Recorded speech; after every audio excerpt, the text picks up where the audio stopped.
తప్పకుండా. ఐశ్వర్య రండి.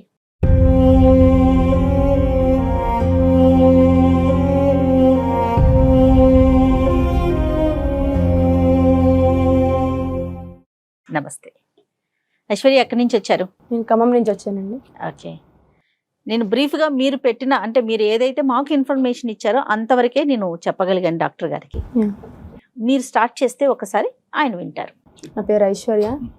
నేను డిగ్రీ వరకు అక్కడే కంప్లీట్ చేశాను. జాబ్ వచ్చి హైదరాబాద్ ఐటీ సెక్టార్లో వర్క్ చేస్తున్నాను ప్రజెంట్. అసలు నా ప్రాబ్లం ఏంటంటే, ఒక వ్యక్తి 10 సంవత్సరాల నుంచి నేను ప్రేమిస్తున్నా అని చెప్పేసి నాకు టార్చర్ చూపిస్తున్నాడు ప్రతిరోజు. నాకేమో అతనంటే ఇష్టం లేదు. అసలు నేను ఎంత చెప్పినా అర్థం చేసుకుంటలేదు. ఇంకెలా చెప్పాలి నాకు అర్థం కావట్లేదు. 10 years బట్టి ప్రేమ, కాలేజ్ నుంచి ప్రేమ, ఒకే ఊరు. రైట్. అయితే నేను తనకి ఎన్నిసార్లు ఏ విధంగా చెప్పినా తను అర్థం చేసుకుంటలేదు. ఏమంటాడు అంటే ఒక లవర్ ఏం చెయ్యాలో ప్రతిదీ చేసింది. అంటే ఇంప్రెస్ చేయడానికి గిఫ్ట్లు ఇవ్వడము, లేకపోతే మంచిగా బైక్లు వేసుకుని తిరగడము, మంచి డ్రెస్సింగ్ వేసుకోవడము, అలాగే ఎట్లా అంటే మా ఫ్రెండ్స్తో నాకు అంటే వాళ్ళ ఫ్రెండ్స్తో నా ఫ్రెండ్స్తో రిక్వెస్ట్ పెట్టుకోవడము. నాకేమో తన మీద ఎట్లాంటి ఫీలింగే లేదు అసలు. అంటే తనంటే ఇష్టమే లేదు నాకు నీ మీద ఎట్లాంటి ఇష్టం లేదు, నాకు ఇంట్రెస్ట్ లేదు ఈ విషయం మీద అని ఎంత చెప్పినా అర్థం చేసుకుంటలేదు. నాకు అతని దగ్గర నుంచి అతని నుంచి నాకు విముక్తి కావాలి. నేను మెయిన్ ఈ ప్రోగ్రామ్ రావడానికి కూడా రీజన్ అదే. నాకు టార్చర్ తప్పాలి. చెప్పించారా ఐశ్వర్య మీరు? చెప్పించానండి. అయినా కూడా నన్నే నా ఫ్రెండ్స్ నన్ను తిట్టారు. నీకేమైంది, అంత మంచి వ్యక్తి, అంత మంచిగా ఉంటాడు, బాగోడా అంటే చాలా బాగుంటాడు, నీకేం ప్రాబ్లం వచ్చింది ఆ అబ్బాయి యాక్సెప్ట్ చేయడానికి అని చెప్పేసి. అవును సార్, మీ ఫ్రెండ్స్ అనేవారు. ఓకే, అంతకు ముందు నీకు ఎవరైనా ప్రపోజ్ చేయడం ప్రీవియస్ గా ఒక క్రష్ అనేది ఉందా? లేదు సార్, అలాంటిది కూడా ఎప్పుడు లేదు. ఇదే ఫస్ట్ లవ్, ఒక అబ్బాయిని వెంట పట్టడం ఇదే ఫస్ట్ టైం. కంటిన్యూస్ గా 10 years పాటు కంటిన్యూస్ గా వెంట పడుతున్నాను. ఏది నువ్వు ఇన్ని సందర్భాల్లో నో నీకు దన్నారా బాబు అని చెప్పినా కూడా, తిట్టినా కూడా సార్, వాడు ఫోన్ చేసిన ప్రతిసారి నాకు ఒక ఎట్లా అంటే టార్చర్. ఇంకా తన దగ్గర నుంచి నేను ఎట్లా అంటే నేను చాలా నెంబర్ బ్లాక్ చేసిన తనది. అయినా కూడా కంటిన్యూగా తన దగ్గర నుంచి నాకు కాల్స్ రావడం. ఎప్పుడైనా అంటే పాపం అబ్బాయిని చూస్తే కూడా మనకి బాధ అనిపిస్తుంది. ఈ రోజుల్లో 10 సంవత్సరాల పాటు అంత చిన్న వయసు నుంచి అంత సిన్సియర్ గా ప్రేమించే వాళ్ళని మేము చూడలేదు. అవును, ఎందుకంటే చిన్న వయసు ఇది. కానీ అడిగావా, ఏంద్ర బాబు నీకు నాలో నచ్చింది ఏంటి, నీ జీవితం నువ్వు చూసుకోవచ్చు కదా, ఏంటి నాలో ఉన్న గొప్పదనం అడిగావా? నేను నో అని చెప్పినా కూడా వాడు నేను నో చెప్పిన ప్రతిసారి ఇంకా ఇంట్రెస్ట్ చూపిస్తాను నా మీద. ఇంకా ఎట్లా చెప్పాలో నాకు అర్థం కావట్లేదు.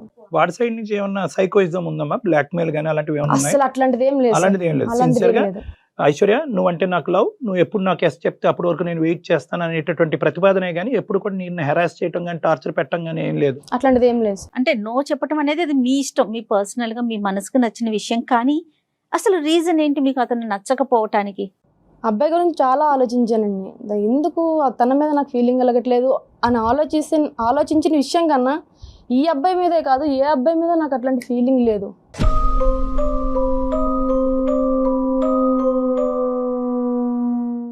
ఏ అబ్బాయిని నేను అట్లా ట్రీట్ చేయలేకపోయినా, ఎవరితో ఓపెన్గా మాట్లాడలేకపోయినాను. వాళ్ళు మాట్లాడిన కామెంట్ చేసిన సీరియస్గా చూడడం తప్ప నేను ఎప్పుడు వాళ్ళకి రివర్స్ మాట్లాడడం కానీ సమాధానం చెప్పడం కానీ ఏం చేయలేదు. ఇప్పుడు అరౌండ్ 23-24 ఉంటావు కదా ఐశ్వర్య నువ్వు? 25. Yes. అంటే దగ్గర 15 years నుంచి ఒక ప్రేమ వ్యవహారాలు బంధాలు ఇలాంటివన్నీ తెలియటానికి ఒక 15 years అనుకుందాం. ఈ 10 years బట్టి నువ్వు ఒక్క సందర్భంలో కూడా ఒక అబ్బాయితో అట్రాక్ట్ అవటం కానీ, ఈ అబ్బాయి బాగున్నాడు, ఈ అబ్బాయితో నా జీవిత భాగస్వామి అవుతానే ఫీలింగ్ ఎక్కడ రాలేదమ్మా? రాలేదు. ఎక్కడ రాలేదు.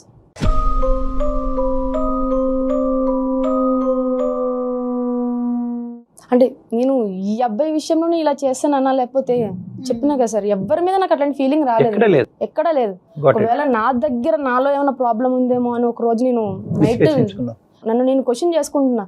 నన్ను నేను ప్రశ్నించుకున్న తర్వాత నేను ఎప్పుడైతే హైదరాబాద్ వచ్చి జాబ్ చేస్తున్నానో అప్పుడు మా ఆఫీస్లో ఒక అమ్మాయి జాయిన్ అయ్యారు. చాలా అందంగా ఉంటుంది, టాప్ టు బాటమ్.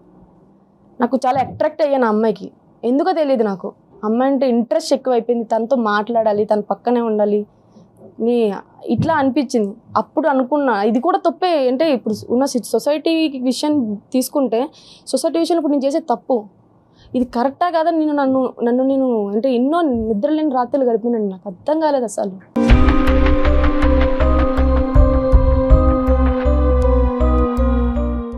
అంటే ఎట్లా చెప్పాలి, అంటే తను సేమ్ జెండర్ కి అట్రాక్ట్ అవుతోంది, అంతేనా? మరి తను- అంతేనా ఐశ్వర్య అంటే మీరు? ఇప్పుడు అమ్మ ఒక ఆడపిల్ల ఇంకో ఆడపిల్ల అందంగా తయారైంది అని అనుకోవటం విచిత్రం ఏమీ లేదు. నువ్వు ఎలా అట్రాక్ట్ అవుతున్నావు అనేది ఇక్కడ ప్రధానమైనటువంటి టైప్ అంశం. Of feeling? అంటే ఇమోషనల్ గా, అంటే అందాన్ని పొగట్టము, అందాన్ని ఎప్రిషియేట్ చేయటం ఒక ఎత్తు అయితే కనుక ఇమోషనల్ గా ఆడపిల్లకి కనెక్ట్ అవటం, ఆ అమ్మాయిని నీ పక్కన ఉండేటట్టుగా ఊహించుకోవటం, ఆ అమ్మాయి నా పార్ట్నర్ అవుతే బాగున్నట్టుగా ఊహించుకోవటం, ఆ లెవెల్కి వెళ్తుందా అని ఆలోచన అడుగుతుంది. ఒక ఆడపిల్లనైనా నేను ఇంకో అమ్మాయికి అట్రాక్ట్ అవుతున్నాను, ఆమెతో ఉండాలి, ఆమె హక్ చేసుకోవాలి, ఆమెతో నా లవ్ ట్రాక్ నడపాలి అని అనిపిస్తుంది.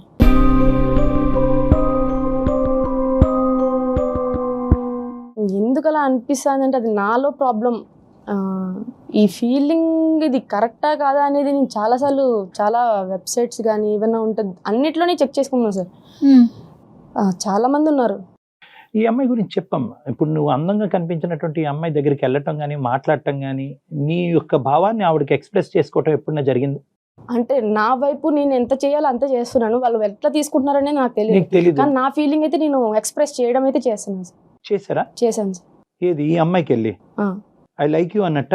అంటే యాజ్ ఎ ఫ్రెండ్గా ఐ లైక్ యూ అని చెప్పేసి తను కూడా చెప్పింది. నేనైతే నా ఫీలింగ్ నేను ఎలా చెప్పాలో అలాగే చెప్పాను. తను కూడా I like you as a friend అని అందా? అవును సార్. దానికి మించి ఆలోచన మీకు ఉంది అన్నది తనకు తెలియదు, మీరు ఎక్స్ప్రెస్ చేయలేదు. ఇంకా ఎక్స్ప్రెస్ అది ఫ్రెండ్షిప్ కాదు, అది రిలేషన్షిప్ వరకు మీరు ఊహించుకుంటున్నారని మీ లోపల ఉన్న భావం. అవును సార్. ఇప్పుడు చిన్నప్పటి నుంచి నువ్వు ఎదిగినటువంటి, చిన్నప్పటి నుంచి పెద్ద మనిషి అయ్యి అలా పెరిగినప్పటి నుంచి కొన్ని పర్సనల్ క్వశ్చన్స్ అమ్మ ఇస్తుంటే చెప్పు, కష్టమైతే నో చెప్పు, నో ప్రాబ్లం. చెప్తాను సార్. అప్పుడు నిన్ను నువ్వు ఎలా ఊహించుకునేదానివి? నీ నీ నీ నీ రూపురేఖలు కానీ లేదంటే నీ యొక్క ప్రైవేట్ పార్ట్స్ కానీ ఇవి చూసుకున్నప్పుడు మీకు అది కన్వీనియంట్గా అనిపించేదా, అన్కంఫర్టబుల్గా అనిపించేదా? స్నానం చేసినప్పుడు కానీ అద్దంలో చూసుకున్నప్పుడు కానీ? అంటే నాకు ఎవరైనా మంచిగా అబ్బాయి ఒక క్లాసీ డ్రెస్ వేసుకుంటే ఆ డ్రెస్ నేను వేసుకోవాలి. చిన్నప్పుడు ఒక 8 years ఉన్నప్పుడు నా కటింగ్ కూడా నార్మల్గా బేబీ కటింగ్ అట్లా ఉండేది సార్, అబ్బాయి లాగా. ఆ గెటప్ అట్లా వేసుకోవడం, అంటే ఇంట్లో మా బ్రదర్ అలాగా ఉండేవాడు, తన బట్టలు వేసుకుని అట్లా చూసుకోవడం అద్దంలో. టాంబాయ్ అంటారు కదా, అలా ఉండాలని అనిపించేది. కానీ తల్లిదండ్రులు ఏమనేవారు? అలా వద్దు, ఆ డ్రెస్ ఏంటి తీసి అబ్బాయి డ్రెస్, తిట్టేవారు, కొట్టేవారు కూడా. కొట్టేవారు, అబ్బాయి లాగా వేసుకున్నావు, అమ్మాయి అయింది అది ఇది అని చెప్పేసి. కానీ నాకు ఇష్టం, వాళ్ళు ఉన్నప్పుడు కూడా నేను ఇంకా ఆ పద్ధతిని మార్చుకోలేదు సార్. నేనైతే అట్లా నాకు ఇష్టమైనప్పుడల్లా వేసుకోవడము. నేను స్టడీస్ అయిపోగానేనండి ఎప్పుడైతే ప్రొఫెషనల్ ఫీల్డ్కి అడుగు పెట్టానో అప్పుడు నా గెటప్ మొత్తం నేను చేంజ్ చేసుకున్నా. ఒక అబ్బాయి లాగా, అబ్బాయి యాజ్ ఏ అబ్బాయి ఎట్లా ఉంటాడో నేను నా గెటప్ని అట్లా చేంజ్ చేసుకున్నాను. మీ ఫీలింగ్స్ చెప్పారా ఇంట్లో? చెప్పానండి, మా అమ్మగారికి చెప్పాను. ఏం చెప్పారు? వాళ్ళు ఎప్పుడు వెళ్ళినా ఏదైనా హాలిడేస్కి వెళ్ళి ఏదైనా పండగ ఇయర్లీ వన్స్ కూడా ఒక్కొక్కసారి వెళ్ళానండి. నేను ఇయర్లీ ఒకసారి వెళ్ళాను. అప్పుడు పెళ్లి టాపిక్ తీసుకొచ్చారనమాట. ఒక అబ్బాయి ఉన్నారు, ఇట్లా సంబంధం వచ్చింది, చేసుకో అని చెప్పేసి. అని నేను అన్నా. అప్పుడు నాకు పెళ్లి చేసుకునే ఆలోచన అయితే లేదు, అబ్బాయిని చేసుకునే ఆలోచన అస్సలు లేదు. నాకు ఎందుకు అమ్మాయి అంటే ఇష్టం అని చెప్పేసి చెప్తే, పిచ్చి పట్టిందా నీకేమైనా పిచ్చిదానిలా మాట్లాడుతున్నావు అని చెప్పేసి కొట్టి పడేశారన్నమాట. నా ఫీలింగ్ నేను ఎక్స్ప్రెస్ చేస్తుంటే అర్థం చేసుకునే సిచ్యువేషన్లో వాళ్ళు లేరు.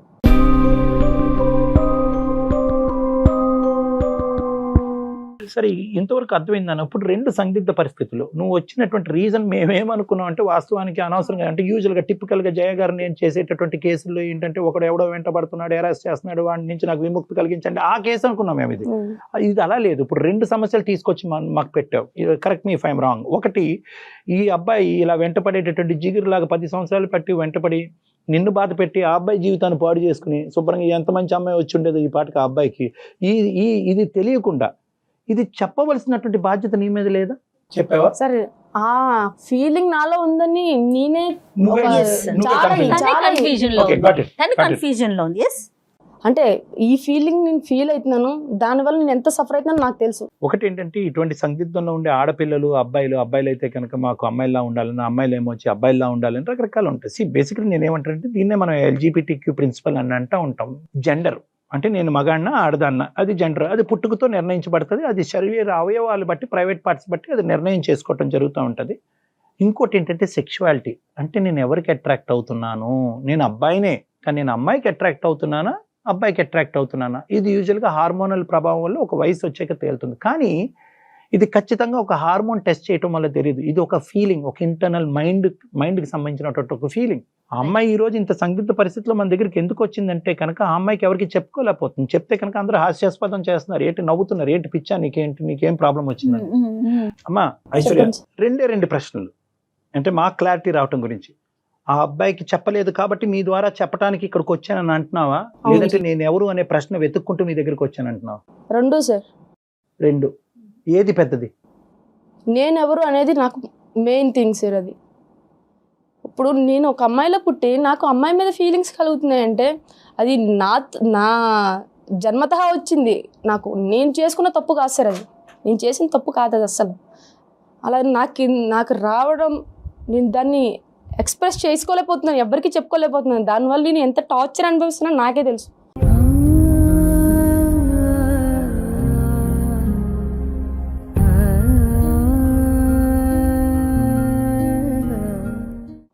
నిద్ర లేని రాత్రులు గడిచినాయి సార్. ఇన్ని రోజులు నేను ఎలా ఉన్నానో నాకు తెలియదు. ఇప్పటికీ ఒంటరిగానే ఉంటున్నాను. ఎవరితో మాట్లాడితే నేను ఎక్కడ ఎలా ఓపెన్ అయిపోతానో, వాళ్ళు నన్ను ఎలా ట్రీట్ చేశారో నాకు తెలియదు. నా ఫ్యామిలీ నన్ను ఒక రకంగా ట్రీట్ చేస్తున్నారు. నేను చెప్పిన విషయం అర్థం చేసుకునే సిచ్యువేషన్లో వాళ్ళు లేరు. అలాంటిది బయట వాళ్ళు నన్ను ఎలా అర్థం చేసుకుంటారు సార్? నా ఫీలింగ్ ఎలా ఎక్స్ప్రెస్ చేయాలి వాళ్ళకి? 10 సంవత్సరాల నుంచి తిరుగుతున్నాడు వాడికి ఏమని చెప్పాలి సార్? నాకు అసలు చెప్పుకోవడానికి అసలు మాటలే రావట్లేదు సార్. అసలు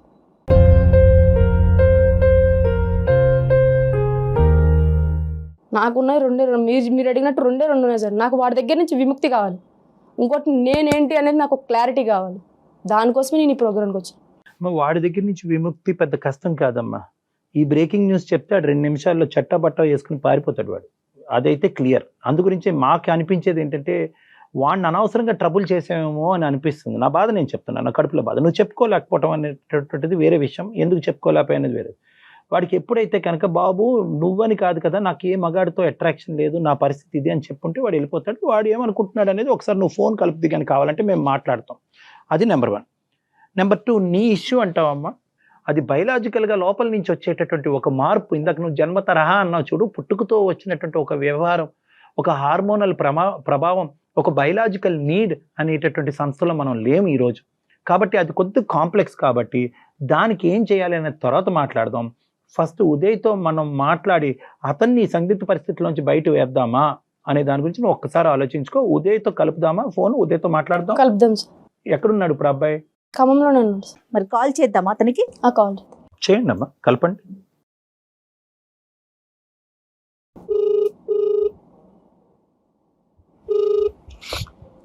హలో ఐషు, నేనే కాల్ చేసింది. చెప్పవే ఐషు, చాలా రోజులకి. ఎక్కడ ఐషు? నేను నీకు ఒక క్లారిటీ ఇద్దామని చెప్పేసి, నీ నుంచి నాకు విముక్తి కావాలని చెప్పేసి సుమన్ టీవీలో వచ్చే అందమైన జీవితం అనే ప్రోగ్రామ్కి వచ్చాను నేను. ఐషు, ఏం మాట్లాడుతున్నావే నువ్వు? జోక్ తర్వాత కానీ ఎక్కడున్నావు చెప్పు. నేను నిజం చెప్తున్నాను, నేను ఇక్కడే ఉన్నాను. డాక్టర్ గారితో నీకు ఒక క్లారిటీ ఇప్పిద్దామని నేను కాల్ చేసిన. డాక్టర్ గారు ఉన్నారు, ఒకసారి డాక్టర్ గారితో మాట్లాడు. ఐషు ఐషు ఐషు, హలో బాబు, ఎవరు పేరు? ఉదయ్. ఉదయ్ సార్ ఉదయం సార్, చెప్పండి సార్. ఎవరు? తమ్ముడు, good morning. Good morning sir. ఎవరు? ఏంటి సంగతులు? చెప్పాలండి, మీరు ఎవరు? ఎందుకు? నేను ఒక డాక్టర్ని, నా పక్కన జయ గారు ఉన్నారు, ఒక సీనియర్ యాంకర్ గారు. మేము అందమైన జీవితం అనే కార్యక్రమం నుంచి మాట్లాడుతున్నాము. సార్ నిజమేనా సార్, లేకపోతే అమ్మాయి ఏమన్నా జోక్? లేదు అమ్మాయి జోక్ వేసినా మాకు అంత ఓపిక లేదులే కానీ. సార్ చెప్పండి సార్. ఇప్పుడు మేము ఒక పని మీద చేసాం నీకు. ఓకే, పని ఇంపార్టెంట్, నేను ఎవరు అన్నది కాదు సార్. చెప్పండి. సో కొద్దిగా సీరియస్ గా ఒక 2 నిమిషాలు ఫ్రీగానే ఉన్నావా? చెప్పండి సార్, ఫ్రీగానే ఉన్నా. ఈ అమ్మాయికి నువ్వు 10 సంవత్సరాలు బట్టి వెంటబడుతున్నావు, కానీ ఆ అమ్మాయికి అటువంటి ఇంట్రెస్ట్ లేదని చెప్పి 1కి 100 సార్లు నానా రకాలుగా చెప్పి పోలీస్ స్టేషన్కి తప్ప అందరి ద్వారా నీకు చెప్పించడం జరిగినా కూడా నువ్వు అమ్మాయిని వదలట్లేదంట. ఏంటి నేను అమ్మాయిని అంటే బయట అబ్బాయిలాగా నార్మల్ గా ఏది ఒక నెల ఒక అమ్మాయిని లవ్ చేసినట్టు నేను లవ్ చేస్తే వదిలేవాడిని సార్. 14 సంవత్సరాల నుంచి సార్. 14 అంటే నాకు 14 సంవత్సరాలు ఉన్నప్పటి నుంచి ఆ అమ్మాయిని చూస్తున్నాను. ఆ అమ్మాయి బిహేవియర్ అన్ని తెలుసు. తర్వాత ఆ అమ్మాయి ఎట్లుంటది ఏంటనేది ఆ అమ్మాయి మనసులో లవ్ చేశాను తప్ప నేను అమ్మాయిని శారీరకంగా లవ్ చేసినట్టయితే అసలు నేను అమ్మాయిని ఎప్పుడు వదిలేసేవాను సార్. నేను ఇప్పుడు వదలమంటే ఎలా వదులుతాను సార్? ఆ అమ్మాయి మా పెదనాంతో చెప్పిస్తాను, వాళ్ళతో చెప్పిస్తా, వీళ్ళతో చెప్పిస్తాను, నన్ను వదిలి నన్ను ఎందుకు రాయమడి పడుతున్నావు పిచ్చోడు అది నన్ను అంటుంది సార్. కరెక్టే ఉదయ్. నువ్వు లవ్ చేయటం కాదు కదా, అవతల వ్యక్తి నుంచి కూడా ఉండాలి కదా సేమ్. నువ్వంటే నాకు వద్దు అని మొదటి నుంచి ఈ అమ్మాయి అంటుంది. ఎక్కడ నిన్ను డైలమాలోని కన్ఫ్యూజన్లో పెట్టలేదు. కొంత దూరం ప్రయాణం చేసిన తర్వాత నువ్వు గుడ్ బై అని చెప్పినటువంటి అమ్మాయి కాదు. నీ ప్రేమ ఎంత స్వచ్ఛమైందో ఆ అమ్మాయి ఒపీనియన్ కూడా అంత స్వచ్ఛమైంది. క్లియర్ గా ఉంది ఆ కదా అమ్మాయి ఎక్కడ నీతో డ్రామా ఆడలేదు. అలాగా సార్ నేను అమ్మాయి నాకు మధ్యలో కూడా ఎప్పుడు చెప్పలేదు సార్. నేను ఒక 5 సంవత్సరాల తర్వాత 6 సంవత్సరాల తర్వాత కూడా ఎప్పుడు చెప్పలేదు సార్. అమ్మాయి నన్ను చూస్తుంది, తర్వాత నేను అమ్మాయిని చూస్తున్నా. నేను అమ్మాయికి ఎక్కడికి పోతే అక్కడికి, వాళ్ళ అమ్మమ్మ వాళ్ళ ఇంటికి వెళ్ళినా కూడా అక్కడ కూడా వెళ్ళి అమ్మాయిని మామూలుగా ఎప్పుడు అబ్జర్వేషన్ లో ఉన్నాను సార్. నేను అమ్మాయిని ఎప్పటికీ నేను చెప్తూనే ఉన్నా, ప్రపోజల్ పెడుతూనే ఉన్నా, ఎప్పటికీ రిజెక్ట్ చేయలేదు సార్. అమ్మాయి మధ్యలో దాకా కూడా ఒక 5-6 సంవత్సరాల దాకా కూడా. కాదు ఉదయ్, నువ్వు ఇన్ని సంవత్సరాల నుంచి ట్రై చేసానా? నేను ఎప్పుడైనా నేను లవ్ చేశానా అన్న మ్యాటర్ ఎప్పుడైనా చెప్పినా? నువ్వు అంటే నాకు ఇష్టం లేదనే కదా చెప్పాను. ఎందుకని నన్ను ఫాలో అవుతున్నావు? ఐషు నేను చెప్పేది ఐషు, నా కోపం తిప్పేది. నువ్వు లవ్ చేస్తున్నావు, నీ కోపం ఏంది? నా కోపం వేస్తుంది. నీ వల్ల నాకు టార్చర్ అవుతుంది. ఐషు నేను ఇష్టం లేదనుకుని నువ్వు ఏనాడు చెప్పలేదు ఇన్ని సంవత్సరాల్లో. ఇష్టం లేదంటే నువ్వు అసలు నాకు అసలు నచ్చలేదని ముందే చెప్పినా కదా. ఇష్టం లేదని చెప్పబడం ఏంది? నువ్వు ఫాలో అయ్యి నీ టైం నువ్వు వేస్ట్ చేసుకుంటున్నావు. నేను తిరిగి నా వెనకాల నేనేమి అడగలే కదా.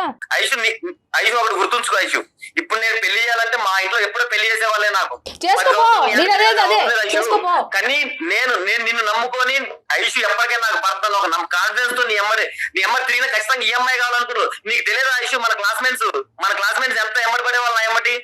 వెళ్ళు వాళ్ళతో ట్రై చేసుకో. అయితే మరి నన్ను వదిలేయమని చెప్తున్నా కదా నీకు. 10 సంవత్సరాలు నీతో నేను తిరుగుతాను ఐషు.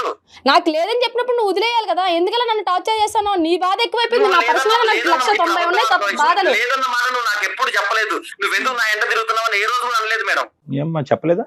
నాకు ఇష్టం లేదని చెప్పడం అంటే అదే కదా సార్ అర్థం. దాన్ని వేరే ఎలా తీసుకుంటారు నాకు అర్థం కావట్లేదు. కాదు ఉదయ్, ఇక్కడ ఎలా అనిపిస్తుంది అంటే కనుక ఆ అమ్మాయి నిన్ను దూరం తోసే కొద్దీ నువ్వు దగ్గర అవడానికి ప్రయత్నం చేస్తున్నట్టు అనిపిస్తుంది.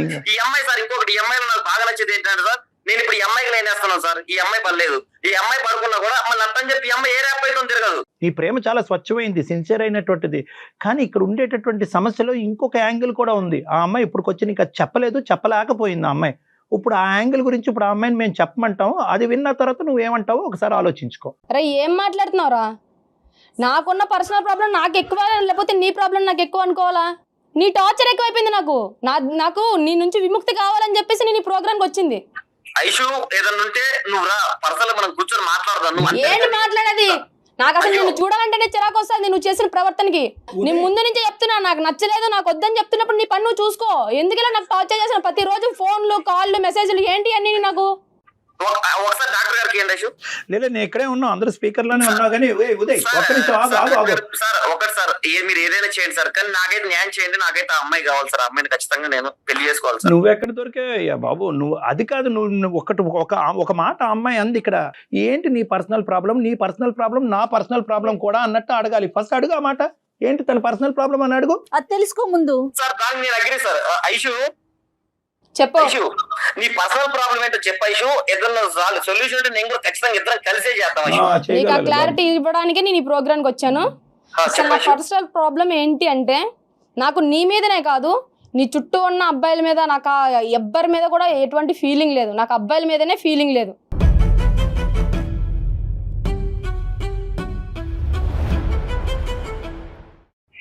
ఐషు నేను నా చెవులో పూలు పెట్టుకుని ఏం లేదు, కామెడీ చేయకు ప్లీజ్. నిజం చెప్పినప్పుడు ఏమయ్యా స్వామి, నేను జోక్ చేయట్లేదు. నా ఫీలింగ్ నేను చెప్తున్నాను.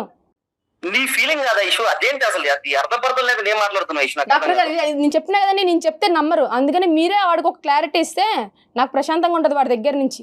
బాబు ఉదయ్ సార్, ఇప్పుడు ఆ అమ్మాయి ఒక మాట చెప్పింది, దయచేసి ఒక 2 నిమిషాలు ఆలోచించుకో. ఆ అమ్మాయి ఏమీ ఇక్కడ నాటకం ఆడట్లేదు. నువ్వు బహుశా ఏంటంటే నిన్ను తప్పించుకునేటటువంటి ప్రయత్నంలో ఆ అబ్బాయిలకి ఇంట్రెస్ట్ చూపెట్టరు అనే ఒక కొత్త నాటకం ఆడుతుంది అన్నట్టు నువ్వు అనుకుంటున్నావు.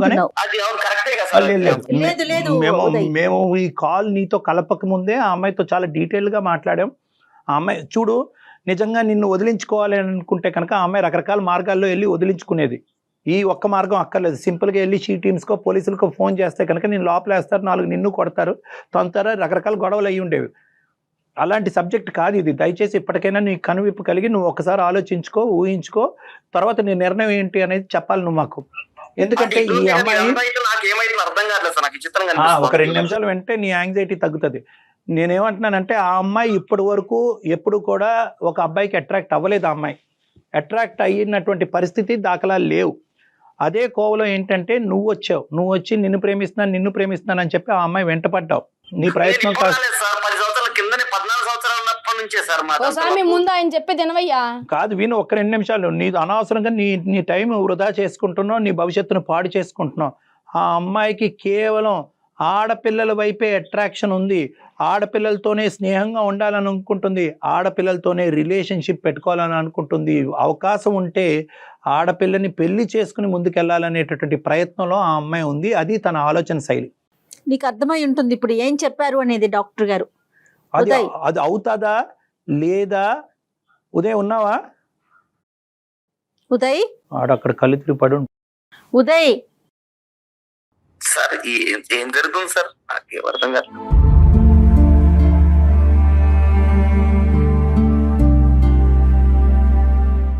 ఇది నిజం, ఇది వాస్తవం. ఇది నీకు వినటానికి ఇంత కష్టంగా అనిపించినప్పుడు ఆ అమ్మాయి ఫస్ట్ టైం తన లైఫ్ లో ఇది రియలైజ్ అయ్యి ఇందులోంచి నేను ఎలా గట్టెక్కాలి, నేను ఎవరిని అనేటటువంటి రకరకాల ప్రశ్నలు వెతుక్కుంటూ ఈ రోజు మా ఎదురుగుంట కూర్చుని ఈ సందిగ్ధ పరిస్థితుల్లో మీరు ఒక సమస్యకి పరిష్కారం చెప్పకపోతే కనుక నేను సూసైడ్ చేసుకుంటాను, కానీ దానికంటే ముందు నా వెంట పడేటటువంటి ఈ అబ్బాయికి అసలైనటువంటి వాస్తవాలు మీ ద్వారా తేల్చుకుని అతని దగ్గర నుంచి నేను దూరం పడితే కనుక ఆ తర్వాత నా సంగతి ఏంటో తేల్చండి అని చెప్తుంది అనమాట. అది ఈ రోజు ఉన్న పరిస్థితి. అందుకు నేను మీకు కాల్ చేశాం. ఏంటి సార్ నాకు ఏం అర్థం కాదు. నీకేం అర్థం కాదు, చాలా టైం పడుతుంది, కాసేపు కూర్చుని ఆలోచించుకో. ఇది వాస్తవం, ఇది నిజం.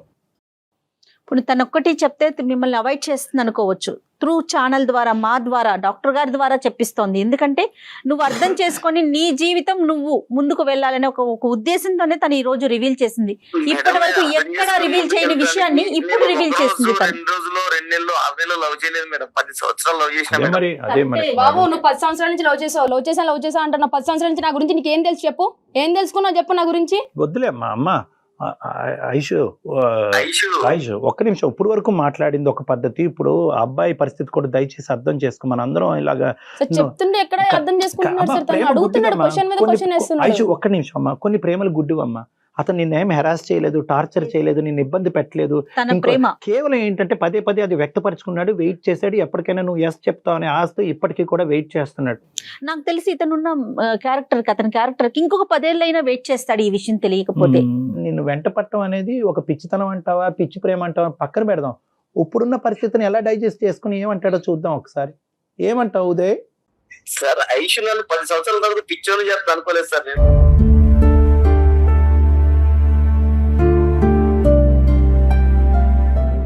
కాదు, ప్రేమించేవు నాన్న, కాదనట్లేదు. ఇప్పుడు ఏం చేద్దాం చెప్పు. నేను కూడా ఐషు తెలుసా, నేను చాలా పాజిటివ్ వేస్ లోనే వెళ్తాను సార్. పాజిటివ్ గానే ఉంటాను నేను ఐషు విషయంలో, కానీ ఎక్కడ ఏ విషయంలో పాజిటివ్ ఉంటాను. కానీ ఇంత నెగిటివ్ మ్యాటర్ నాకు ఇంత లేట్ చెప్పడం వల్ల నేను చాలా కోలుకోలేకపోతున్నాను సార్. నువ్వు విన్నది నిజమే. దీని గురించి ప్రత్యేకమైన విశ్లేషణ అక్కర్లేదు. ఐషు కోసం 10 సంవత్సరాలు వెయిట్ చేశాను సార్. వెయిట్ చేసిన తర్వాత డైరెక్ట్ ఇలా బాంబు పేల్చినట్టు నాకు ఇలా సడన్ గుండె పోయిన మాట చెప్పేశాను. నువ్వు ఇష్టం లేదు ఉదయ్, నేను ఏరే అబ్బాయిని పెళ్లి చేసుకుంటానంటే నేను ఒప్పుకోపోతుంది సార్. లేదు ఉదయం మా ఇంట్లో వాళ్ళ సంబంధం చూసిన అబ్బాయిని పెళ్లి చేసుకుంటా అంటే ఒప్పుకోపోతాను సార్. ఇదేంటి సార్ విచిత్రంగా, నేను ఇంకొక అమ్మాయిని పెళ్లి చేసుకుంటా అంటే నేను ఒప్పుకోకపోవడానికి ఏముంది సార్ ఇక్కడ? నాకేం అర్థం కావట్లేదు. అది అందరికీ కన్ఫ్యూజన్. మీరే చెప్పండి సార్, నాకు మైండ్ పనిచేయట్లేదు, ఏం చేయాలో మీరే చెప్పండి సార్. ఉదయ్, ఇక్కడ ఏంటంటే నాన్న, ఇక్కడ మేము నీకు సానుభూతి చూపెట్టడం తప్ప ఏమీ చేయలేము నాన్న. I'm sorry. ఎందుకంటే నీకు చాలా దారులు కనిపించింది ఇందులోంచి బయటపడటానికి. చాలా రకరకాలుగా అమ్మాయి చెప్పింది, నువ్వు నాకు వద్దు అని చెప్పి అప్పుడే వెళ్ళిపోయి ఉంటే కనుక నీకంటూ ఇంకో మంచి అమ్మాయి దొరుకుండేది. ఉద్యోగరీత్యా ఒక ప్రయత్నం చేసి నీ జీవితంలో నువ్వు సెటిల్ అయ్యి ఉండేవాడు. వాల్యుబుల్, చాలా విలువైనటువంటి 10 years వేస్ట్ అయింది. అది నాకు చాలా బాధగా ఉంది. ఆ బాధ తప్ప నేను ఇంకేమీ చేయలేం. నువ్వు ఏదన్నా చేస్తే కనుక ప్లీజ్ ఆ అమ్మాయికి ఇంకో ముళ్ళులాగా నువ్వు ఉండకుండా నీ ప్రేమని ఒక మంచికే త్యాగం చేశాననేటటువంటి ఆలోచనతో ఒక ఫ్రెండ్లీ విధానంతో ఆ అమ్మాయికి సపోర్ట్ చేసేటటువంటి విధంగా నువ్వు ముందుకు రావాలని నా విజ్ఞప్తి. ఖచ్చితంగా సార్. ఈ 10 సంవత్సరాలు నా టైం వేస్ట్ అయినా ఎలా అయినా నేను దాన్ని అన్నింటి పక్కన పెట్టి ఈ రోజు అమ్మాయి ఏదైతే చేయాలనుకుంటుందో దాన్ని ఖచ్చితంగా నేను సపోర్ట్ చేస్తాను సార్. ఈ అమ్మాయి కోరికలు ఎలాగున్నప్పుడు మనం ఏం చేయలేం సార్. ఖచ్చితంగా నేనైతే అమ్మాయికి సపోర్ట్ చేస్తాను సార్. ఐషు, నా సపోర్ట్ నీకు ఎప్పటికీ ఉంటుంది ఐషు. నేను సార్ వాళ్ళ ముందు చెప్తున్నా, మన తర్వాత నేను ఇబ్బంది పెట్టే ప్రసక్తి కూడా ఏది ఉంటుంది ఐషు. ఖచ్చితంగా సపోర్ట్ చేస్తాను. Thank you Uday, thank you so much. Thank you Aishu, love you. ఇంకా లవ్ యూ అంటాడు. కాదు ఐషు, ఇప్పుడున్న పరిస్థితుల్లో ఒక ఇష్యూ అయితే మేము రిజాల్వ్ చేసాము. ఇప్పుడు ఏంటంటే ఎవరైతే నీకు పక్కలో బల్లం అంటారో ఏమంటారో నాకు తెలియదు, కానీ కాలంలో ఒక ముళ్ళు అంటారో ఆ ముళ్ళును కాస్త నీకంటూ ఒక చేదోడు వాదోడుగా ఒక సపోర్ట్ కింద ఈ అబ్బాయిని మేము తయారు చేయగలిగాము. నెంబర్ 2, ఇప్పుడు ఈ అంశం గురించి మాట్లాడితే ఇందులో 2 రకాల కేటగిరీస్ ఉంటాయి. ఓకే, ఒకటి హోమోసెక్షువాలిటీ, రెండోది బైసెక్షువాలిటీ. నాకు సేమ్ సెక్స్తోనే ఎక్కువ అనిపిస్తుంది, అంటే ఒక ఆడపిల్లకి ఆడపిల్లతోనే, అబ్బాయితోనే అనిపిస్తుంది. ఈ ఒక విధంగా అంటారు. ఇది ఓన్లీ అట్రాక్షన్ వరకు. కొంతమంది ముందుకు వచ్చి ఏమంటారంటే, నాకు పూర్తిగా నేను అమ్మాయినైనా అబ్బాయిలా మారిపోవాలని అనిపిస్తుంది, నా అవయవాలు, నా గొంతుక, నా రూపురేఖలు అన్నీ మార్చుకోవాలని అనిపిస్తుంది. సో నాకు నువ్వు చెప్పవలసింది ఏంటంటే, నీ బాడీ పార్ట్స్కి నువ్వు ఎలా అయితే ఉన్నావో అది కూడా మార్చుకోవాలనేటటువంటి తపన, కోరిక నీకు ఉందా? లేదంటే కేవలం నేను ఎలా అయితే ఉన్నానో అలాగే ఉంటాను, ఒక ఆడపిల్లలాగే ఉంటాను, కానీ ఒక ఆడపిల్ల వైపు అట్రాక్ట్ అవుతున్నాను కాబట్టి ఆడపిల్లని పెళ్లి చేసుకుంటాను, ఒక ఆడపిల్లతో శారీరక పరమైనటువంటి సుఖాన్ని, ప్రయాణాన్ని కొనసాగిస్తాను అనేదా? ఈ రెండిట్లో ఏది? రెండు అనుకుంటున్నాను. రెండు అనుకుంటున్నారు. రెండు అంటే సాధ్యమా కళ్యాణ్ గారు? ఒకటమ్మా, జెండర్ ట్రాన్స్ఫర్మేషన్ అంటే నువ్వు ఆడపిల్లవి కంప్లీట్గా అబ్బాయిలా మారటం అంటే కనుక చాలా పెద్ద ప్రక్రియ.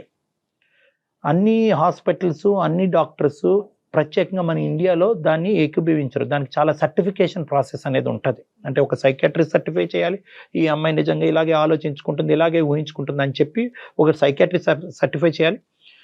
కంప్లీట్గా ఒక అబ్బాయి తీరులో, అంటే టెక్స్ట్ బుక్ బట్టి నేను చెప్తున్నాను, ఒక అబ్బాయి లాగా 1 సంవత్సరం పాటు మీరు బతకాలి. అంటే అబ్బాయి బట్టలు వేసుకుని, ఆ అబ్బాయి చేసేటటువంటి షాపింగ్లు చేస్తూ, ఒక అబ్బాయి లాగే ఉంటూ, ఈ విధంగా 1 సంవత్సరం పాటు ప్రయాణం చేసి ఒక అబ్బాయి పాత్రని మీరు పూర్తిగా ఎటువంటి మనోవేదన లేకుండా మీరు ఉండగలుగుతున్నారా లేదా అనేటటువంటిది మీరు నిరూపించుకోగలగాలి. అలా నిరూపించుకుంటే, ఎందుకంటే ఇటువంటి సమస్యల్లో ఏంటంటే అమ్మాయి కింద, అమ్మాయి అబ్బాయి కింద మారిపోవడం చాలా కష్టం అమ్మ. ఎందుకంటే ఒకసారి మారిన తర్వాత ఇదేంటి సార్ నన్ను అబ్బాయి కింద మార్చేశారు, నేను అమ్మాయి కిందే ఉంటే బాగుండేదేమో అనేటటువంటి తిరిగి ప్రశ్న అడిగితే కనుక అది ఇర్రివర్సిబుల్. ఒకసారి డ్యామేజ్ అయిందంటే డ్యామేజ్, అంటే అది డ్యామేజ్, అంటే ఒక సర్జరీ అయిందంటే మళ్ళీ ఇర్రివర్సిబుల్. అది నువ్వు ఖచ్చితంగా బల్లగుద్ది ఒక మాట అంటున్నావు కాబట్టి ఇక్కడ ప్రధానంగా కావాల్సింది ఏంటంటే నీకు సపోర్ట్ సిస్టమ్ కావాలి, ఫ్యామిలీ సపోర్ట్ కావాలి. వాళ్ళకి అర్థమయ్యేలా చెప్పాలి సార్. Yes, exactly. మీరే చెప్పాలి వాళ్ళకి అర్థమయ్యేలా. నాకు ఒకటి అనిపించిందమ్మా, ఫస్ట్ ఆఫ్ ఆల్ ఏంటంటే నేను నీతో మాట్లాడాలి, జెండర్ మార్చుకోవాలా లేదంటే ఒక వ్యక్తితో ప్రయాణం చేయాలా అనేటటువంటి 2 అంశాలు విడమర్చి మనం మాట్లాడుకుని కౌన్సిలింగ్ చేసిన తర్వాత మీ ఫ్యామిలీ మెంబర్స్ని మనం పిలుద్దాం. నా దగ్గర పిలిపించుకుంటాను నేను. పిలిపించుకుని ఇది ఎందుకంటే అంత ఈజీగా మీ అమ్మాయిని చేసుకుంటుందంట, మీ అమ్మాయి అబ్బాయిలా మారుతుందంటే కనుక వాళ్ళు చాలరే బాబు నీకు దండం పెడతావు ఏం చెప్తున్నా అంటారు. దీన్ని సైంటిఫిక్ బేసిస్ మీద వాళ్ళకి ఎక్స్ప్లెయిన్ చేయవలసినటువంటి అవసరం ఉంది.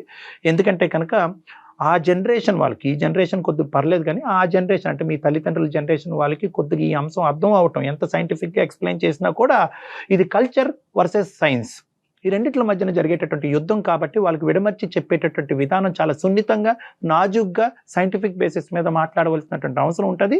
ఒకప్పుడు నువ్వు ఇదే పరిస్థితిలో కంటిన్యూ అవుతే కనుక నీ జీవితానికి ఎటువంటి పరిణామాలు వస్తాయి అనేటటువంటిది ఒక అంశము. రెండోది ఏంటంటే వాళ్ళ ఆడపిల్లని ఈ విధంగా చూడటం అనేటటువంటిది వాళ్ళ ఇష్టం ఒకటే కాదు, వాళ్ళు వెళ్ళి 4 మధ్యన బతకాలి ఈ సమాజంలో, వాళ్ళ పరిస్థితి ఏంటి అనేటటువంటిది అది కూడా నేను అర్థం చేసుకుని యూ వర్సెస్ దెమ్ అనేటటువంటిది బ్యాలెన్స్ చేసి మాట్లాడతాను. కానీ దానికంటే ఫస్ట్ స్టెప్ ఏంటంటే అసలు నువ్వు ఏ స్థాయిలో ఈ ఆలోచనలో లీనమయ్యో, ఏ స్థాయిలో మారాలి అని అనుకుంటున్నావు, ఏ స్థాయిలో ఒక ఆడపిల్లని పెళ్లి చేసుకుంటున్నావు అనేది ఫస్ట్ నా కౌన్సిలింగ్ ద్వారా మనం అసెస్మెంట్ చేసుకోవాలి. సో మనం పర్సనల్గా ఒకసారి కలుద్దాం తల్లి, ఓకేనా? దానికి అబ్బాయిని కూడా పిలుద్దాం, ఉదయ్ కూడా పిలుద్దాం. ఉదయ్ కూడా చిన్నప్పటి నుంచి నేను ఎలా చూశాడు, నీ ఆలోచన శైలి ఏంటి, ఎందుకంటే నిన్ను బాగా తెలిసినటువంటి ఒక వ్యక్తి ఈ రోజు ఫ్రెండ్లీగానే నీతో మూవ్ అయ్యి నీకు మోరల్ సపోర్ట్ ఇస్తాననే ఒక మంచి వ్యక్తి ఉన్నాడు కాబట్టి అతని సపోర్ట్ కూడా మనం ఇందులో తీసుకుందాం. ఓకేనా? ఆల్ ది బెస్ట్ అండి, ధైర్యంగా ఉండండి. నమస్తే. గుడ్ లక్ అమ్మా. Thank you so much Kalyan గారు. రైట్.